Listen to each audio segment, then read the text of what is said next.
एक बार की बात है, हजरत इब्राहिम अलैहिस्सलाम एक कबीले के सफर से लौट रहे थे। रास्ते में एक छोटी सी बस्ती पड़ी, जहां कुछ दिन आराम के लिए रुक गए। वहीं पास ही एक घर था जिसकी दीवार टूटी हुई थी।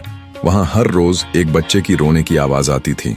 न कोई जोर जोर की चीख, बस धीमी सी टूटती हुई सी सिसकियां। हजरत इब्राहिम ने 2 दिन तक सुना और तीसरे दिन उस घर के दरवाजे पर पहुंचे। अंदर जाकर देखा, एक औरत अकेली बैठी थी। उसकी गोद में एक कमजोर बच्चा, आंखें सूजी हुई और चूल्हा ठंडा पड़ा था। आपने पूछा, क्यों रो रहा है ये बच्चा? औरत ने धीरे से कहा, क्योंकि 2 दिन से दूध नहीं है। मैं किसी से मांग नहीं सकती और मेरे पास देने को कुछ है नहीं। हजरत इब्राहिम चुप हो गए। ना दुआ मांगी, ना सवाल किया, बस बाहर आए और खुद हाथों से चूल्हा जलाया। रास्ते से दूध, रोटी और खजूर लाए और अपने हाथों से बच्चे को पिलाया। बच्चा धीरे धीरे चुप हो गया, मगर हजरत इब्राहिम अब भी झुके हुए थे, सिर नीचे, हाथ दिल पर। किसी ने पूछा, आप इतने बड़े नबी हैं? ये बच्चा रोया और आपने सिर क्यों झुका लिया? आपने कहा, क्योंकि जब कोई माँ अपने बच्चे को चुप नहीं करा पाती तो उसका दिल पहले टूटता है, और जब किसी माँ का दिल टूटे तो जमीन पर सबसे पहले सिर मेरा झुकना चाहिए। किसी उपजाऊ घाटी में जहां नदियां चहकती थीं और चारों तरफ रंग बिरंगे फूलों के बागीचे फैले थे, एक छोटा सा कस्बा बसा था जिसका नाम था नूरानीपुर। यह कस्बा अपनी खूबसूरती और लोगों की सादगी के लिए जाना जाता था। यहाँ के लोग खेती करते, छोटे मोटे व्यापार चलाते और एक दूसरे के सुख दुख में साथ देते।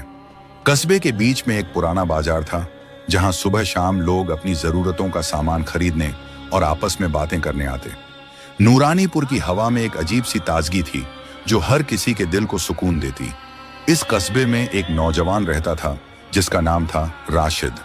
राशिद एक दर्जी था जो अपनी छोटी सी दुकान में कपड़े सिलता और लोगों के लिए खूबसूरत कुर्ते, शाल और टोपियां बनाता। उसकी सिलाई इतनी बारीक थी कि दूर दूर से लोग उसके पास अपने कपड़े सिलवाने आते। लेकिन राशिद की असली पहचान उसकी दयालुता थी। वह कभी किसी को मुसीबत में नहीं देख सकता था। अगर कोई गरीब उसके पास आता और कपड़े सिलवाने के लिए पैसे नहीं दे पाता तो राशिद उसे मुफ्त में कपड़े सिलकर दे देता। वह हमेशा कहता, पड़ोसी का ख्याल रखना मेरी जिंदगी का मकसद है। अगर मैं अपने पड़ोसी के लिए कुछ नहीं कर सकता तो मेरी कमाई का क्या फायदा। राशिद का पड़ोसी था एक बुजुर्ग आदमी जिसका नाम था अली दादा। अली दादा एक पुराने जौहरी थे जो जवानी में चांदी और तांबे के गहने बनाया करते थे। अब बुढ़ापे में उनकी उंगलियां कमजोर हो चुकी थी और वह अपने छोटे से घर में अकेले रहते थे। उनका कोई परिवार नहीं था और उनका अधिकांश समय अपने घर के सामने बने छोटे से बगीचे में बीतता था। राशिद हर दिन उनके लिए खाना ले जाता, उनके घर की छोटी मोटी जरूरतें पूरी करता और उनके साथ बैठकर पुरानी कहानियां सुनता। अली दादा की एक आदत थी जो कस्बे वालों को अजीब लगती थी। वह अपने बगीचे में एक पुराने बंजर वृक्ष को रोज पानी देते थे। यह वृक्ष इतना सूखा था कि उसकी टहनियां भुरभुरी हो चुकी थी और लोग इसे मृत वृक्ष कहकर हंसते थे। एक शाम जब राशिद अली दादा के घर एक नया कुर्ता लेकर गया तो उसने देखा कि दादा उस बंजर वृक्ष को पानी दे रहे थे। राशिद ने हल्के से मुस्कुराते हुए कहा, दादा, आप इस सूखे वृक्ष को क्यों पानी दे रहे हैं? इसमें तो अब कुछ बचा ही नहीं। अली दादा ने गहरी नजरों से राशिद को देखा और कहा, राशिद, हर चीज में एक छिपा हुआ खजाना होता है। यह वृक्ष सिर्फ दिखने में सूखा है, इसके अंदर एक रहस्य है जो सिर्फ नेक दिल वाले ही देख सकते हैं। राशिद को अली दादा की बातें रहस्यमयी लगी। वह सोच में पड़ गया कि क्या यह वृक्ष सचमुच इतना खास है। उस रात वह अपने घर में लेटा हुआ उस वृक्ष के बारे में सोचता रहा। क्या इसमें कोई जादू है या अली दादा बस अपने पुराने दिनों को याद कर रहे हैं? राशिद ने फैसला किया कि वह अगले दिन दादा से इस वृक्ष के बारे में और पूछेगा। अगले दिन जब राशिद फिर अली दादा के घर गया तो उसने देखा कि उस बंजर वृक्ष की एक टहनी पर छोटी छोटी हरी कोपलें फूट रही थीं। राशिद की आंखें आश्चर्य से फैल गईं। दादा, यह क्या? कल तक तो यह वृक्ष पूरी तरह मृत था, अब इसमें पत्तियां कैसे आ गईं? उसने उत्साह से पूछा। अली दादा ने मुस्कुराते हुए कहा, राशिद, यह कोई साधारण वृक्ष नहीं, यह एक रहस्यमयी वृक्ष है जो सिर्फ उसी के लिए जीवित होता है जो दूसरों के लिए बिना किसी लालच के अच्छे काम करता है। अगर तुम इसका राज जानना चाहते हो तो तुम्हें एक परीक्षा देनी होगी। राशिद की जिज्ञासा और बढ़ गई। कैसी परीक्षा दादा? उसने पूछा।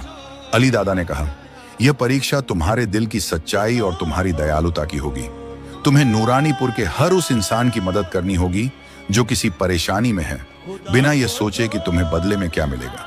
अगर तुम यह कर सको तो यह वृक्ष तुम्हें अपना रहस्य दिखाएगा। राशिद को यह चुनौती रोमांचक लगी। उसने तुरंत कहा, दादा, मैं यह परीक्षा देने को तैयार हूं।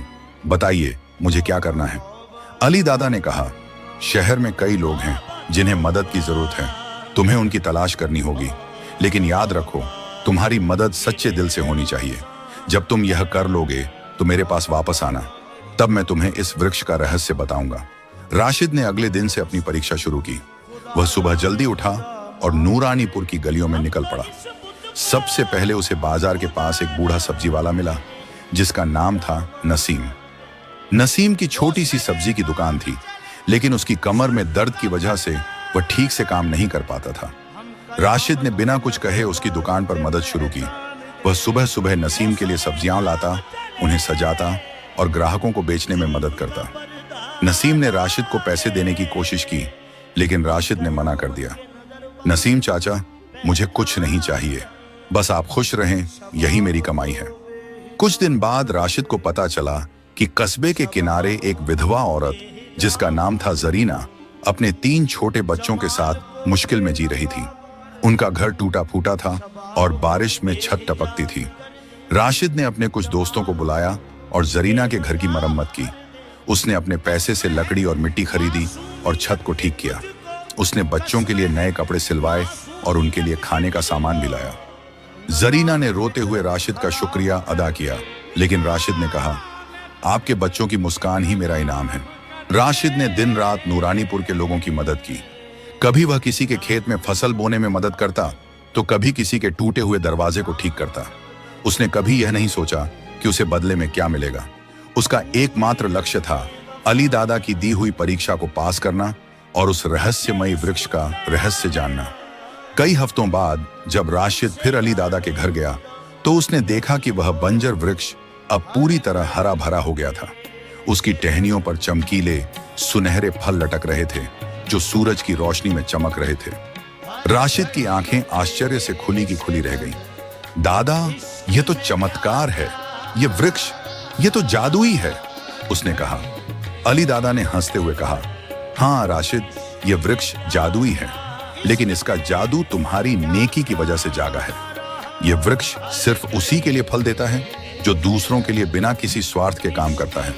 तुमने अपने कस्बे के लोगों की मदद की, उनके दुख बांटे और कभी कुछ मांगा नहीं, इसीलिए यह वृक्ष तुम्हारे लिए जीवित हुआ। राशिद ने उत्सुकता से पूछा, दादा, इन फलों का क्या रहस्य है? अली दादा ने एक सुनहरा फल तोड़ा और राशिद को देते हुए कहा, इसे खाओ और फिर बताओ कि तुम्हें क्या महसूस होता है। राशिद ने फल खाया। जैसे ही उसने फल का पहला टुकड़ा निगला, उसे अपने अंदर एक अनोखी शांति महसूस हुई। उसकी सारी थकान गायब हो गई और उसे ऐसा लगा जैसे उसका दिल पहले से भी ज्यादा साफ और हल्का हो गया। उसने अली दादा की तरफ देखा और कहा, यह फल, यह तो जादुई है। मुझे ऐसा लग रहा है जैसे मेरे अंदर नई ताकत आ गई है। अली दादा ने मुस्कुराते हुए कहा, यह वृक्ष सिर्फ फल नहीं देता राशिद, यह उस इंसान को शांति, ताकत और खुशी देता है जो दूसरों के लिए जीता है। तुमने अपने कस्बे के लोगों की मदद की और इस वृक्ष ने तुम्हें इसके बदले में यह इनाम दिया। लेकिन याद रखो, इस वृक्ष का जादू तभी तक रहेगा जब तक तुम्हारा दिल साफ और नेक रहेगा।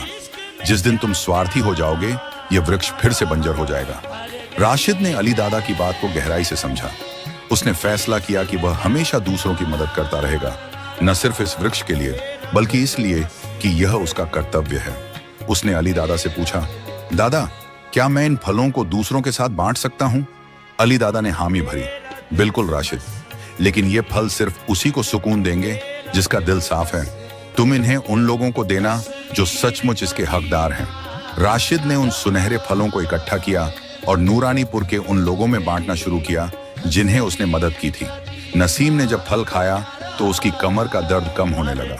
जरीना के बच्चों ने फल खाए तो उनकी आंखों में नई चमक आ गई। हर कोई हैरान था कि ये फल इतने असरदार कैसे हैं, लेकिन राशिद ने किसी को यह नहीं बताया कि ये फल उस रहस्यमयी वृक्ष के हैं। वह बस मुस्कुराता और कहता, ये मेरे पड़ोसी की मेहरबानी है। समय के साथ राशिद की नेकी की वजह से नूरानीपुर में एक नया माहौल बन गया। लोग एक दूसरे की मदद करने लगे और कस्बे में प्यार और भरोसे की हवा बहने लगी। अली दादा का वृक्ष हर साल हरा भरा रहता और सुनहरे फल देता। राशिद ने कभी किसी से उस वृक्ष का रहस्य साझा नहीं किया, लेकिन वह हमेशा अली दादा का शुक्रगुजार रहा, जिन्होंने उसे सिखाया कि सच्ची खुशी दूसरों की भलाई में छिपी है। सूरजपुर गांव की जमीन सूखे की मार से तड़क रही थी। खेतों में धूल उड़ती थी और पेड़ों की पत्तियां पीली पड़कर झड़ चुकी थीं। गांव, जो कभी हरे भरे खेतों और फूलों की महक से गूंजता था, अब खामोशी और बेचैनी में डूबा था। लोग चिंतित थे। पानी की कमी ने न सिर्फ फसलों को बर्बाद कर दिया था, बल्कि पशुओं के लिए चारा ढूंढना भी मुश्किल हो गया था। गांव के पास बहने वाला काला दरिया, जिसका पानी गहरा और तेज था, अब लोगों के लिए और भी डरावना हो गया था। कहते थे कि इसके उस पार हरी भरी घास और जंगल है, लेकिन कोई उसे पार करने की हिम्मत नहीं करता था। इसी गांव में रहता था एक चरवाहा, जिसे लोग यूसुफ कहते थे। यूसुफ की जिंदगी उसकी बकरियों के इर्द गिर्द घूमती थी। उसकी 7 बकरियां, जिन्हें वह अपने परिवार की तरह प्यार करता था, अब भूख से कमजोर हो रही थी। हर सुबह यूसुफ अपनी बकरियों को लेकर गांव के आसपास चारा ढूंढने निकलता, लेकिन सूखे ने हर जगह की घास को राख में बदल दिया था। उसका घर गांव के आखिरी छोर पर था, एक छोटा सा मिट्टी का मकान, जिसमें वह अपनी बूढ़ी माँ और छोटी बहन रुखसाना के साथ रहता था। यूसुफ का दिल भारी था। उसकी बकरियां न सिर्फ उसका पेट पालती थीं, बल्कि गांव वालों को दूध और ऊन भी देती थीं। लेकिन अब जब बकरियां भूखी रहने लगी थीं, उसे लगता था कि वह अपने परिवार और गांव दोनों के साथ नाकाम हो रहा है। काला दरिया गांव के लिए एक पहेली था। बूढ़े लोग कहते थे कि इसमें कोई जादुई ताकत है जो किसी को पार नहीं करने देती। कई बार नाविकों ने कोशिश की थी, लेकिन उनकी नावें पलट गईं और कुछ तो लौटकर कभी आए ही नहीं। गांव के बच्चों में यह कहानी मशहूर थी कि दरिया में एक पुराना जिन रहता है, जो हर उस शख्स को डुबो देता है जो उसकी इजाजत के बिना पार करने की कोशिश करता है। यूसुफ को यह कहानियां सुनकर हंसी आती थी, लेकिन वह भी दरिया के तेज बहाव और गहरे पानी से डरता था। फिर भी हर बार जब वह अपनी भूखी बकरियों को देखता, उसका दिल कहता कि शायद दरिया के उस पार कोई रास्ता हो। एक जुमे की दोपहर गांव की मस्जिद में भीड़ जुटी थी। मौलवी साहब, जिन्हें लोग हाजी अब्दुल्लाह कहते थे, अपनी बुलंद आवाज में खुतबा दे रहे थे। हाजी साहब गांव के सबसे सम्मानित व्यक्ति थे। उनकी बातों में एक अजीब सी ताकत थी जो लोगों के दिलों को छू लेती थी। उस दिन उन्होंने अल्लाह के नाम की ताकत के बारे में बताया। अल्लाह का नाम सबसे बड़ी ताकत है, उन्होंने कहा। अगर तुम सच्चे दिल से बिस्मिल्लाह पढ़कर किसी चीज को हुक्म दो, तो वह इनकार नहीं करेगी। अल्लाह का नाम हर मुश्किल को आसान कर देता है, बशर्ते तुम्हारा यकीन पूरा हो। यूसुफ मस्जिद के एक कोने में चुपचाप बैठा यह सब सुन रहा था। उसका दिल जोर जोर से धड़क रहा था। उसे लगा जैसे हाजी साहब की बातें सीधे उससे कह रही हूं। उसने सोचा, अगर अल्लाह का नाम इतनी ताकत रखता है, तो शायद मैं अपनी बकरियों के लिए कुछ कर सकता हूं। वह उस रात देर तक जागता रहा। उसकी आंखों के सामने उसकी भूखी बकरियां थीं और उसके कानों में हाजी साहब की बातें गूंज रही थीं। आखिरकार उसने फैसला कर लिया कि वह अगली सुबह दरिया के किनारे जाएगा। सूरज अभी पूरी तरह उगा भी नहीं था कि यूसुफ अपनी बकरियों को लेकर काले दरिया के किनारे पहुंच गया। उसने अपनी बकरियों को एक पेड़ से बांधा और दरिया की ओर देखा। पानी की तेज लहरें किनारों से टकरा रही थीं और हवा में एक सनसनाहट थी। यूसुफ का दिल डर से कांप रहा था, लेकिन उसने अपने यकीन को कमजोर नहीं पड़ने दिया। उसने आंखें बंद की, अपने दिल में अल्लाह का नाम लिया और फिर ऊंची आवाज में पढ़ा, बिस्मिल्लाहिर्रहमानिर्रहीम। उसने दरिया से कहा, ऐ दरिया, मैं अपनी बकरियों को चराने जा रहा हूं, मुझे रास्ता दे। यह कहकर उसने डरते डरते अपना पहला कदम पानी पर रखा और फिर एक चमत्कार हुआ। पानी ने उसके पैरों को सहारा दिया, जैसे कोई अदृश्य रास्ता बन गया हो। यूसुफ अपनी आंखों पर यकीन नहीं करते हुए धीरे धीरे चलता हुआ दरिया के उस पार पहुंच गया। वहां का नजारा देखकर उसकी आंखें चमक उठी। हरी भरी घास, फूलों से भरे पेड़ और ठंडी हवा, यह सब किसी जन्नत से कम नहीं था। उसने अपनी बकरियों को बुलाया और वे खुशी खुशी उस पार आ गईं। उस दिन बकरियां जी भरकर घास खा रही थीं और यूसुफ का चेहरा खुशी से चमक रहा था। यूसुफ का यह सिलसिला रोज का बन गया। हर सुबह वह अपनी बकरियों को लेकर दरिया पार करता और शाम को वापस लौटता। उसकी बकरियां पहले से ज्यादा तंदुरुस्त और मजबूत हो गई थीं। उनके दूध की मात्रा बढ़ गई और उनकी ऊन चमकने लगी। गांव वालों ने यह बदलाव देखा और हैरान रह गए। एक दिन यूसुफ का पड़ोसी रहीम चाचा, जो गांव के सबसे बातूनी इंसान थे, उसके पास आए और बोले, यूसुफ, तू अपनी बकरियों को क्या खिलाता है? उनकी तो जैसे जान ही बदल गई है। यूसुफ ने मुस्कुराते हुए सच बता दिया, मैं उन्हें दरिया के उस पार ले जाता हूं जहां हरी घास है। रहीम चाचा हंस पड़े। दरिया के उस पार? तू मजाक करता है यूसुफ, कोई उस काले दरिया को पार नहीं कर सकता। लेकिन यूसुफ ने शांति से कहा, बिस्मिल्लाह की ताकत से सब मुमकिन है। रहीम चाचा ने उसकी बात को मजाक समझा और गांव में जाकर सबको बता दिया। ये बात गांव में आग की तरह फैल गई। कुछ लोग हंसे, कुछ ने यूसुफ को पागल कहा और कुछ ने सोचा कि शायद वह कोई जादू जानता है। गांव की चाय की दुकान पर हर शाम यूसुफ की बातें होती थीं। कुछ लोग कहते, यूसुफ झूठ बोल रहा है, वह शायद कहीं और से घास लाता है। तो कुछ लोग जो उसकी सादगी और ईमानदारी जानते थे, कहते, शायद उसने सचमुच कोई रास्ता ढूंढ लिया है।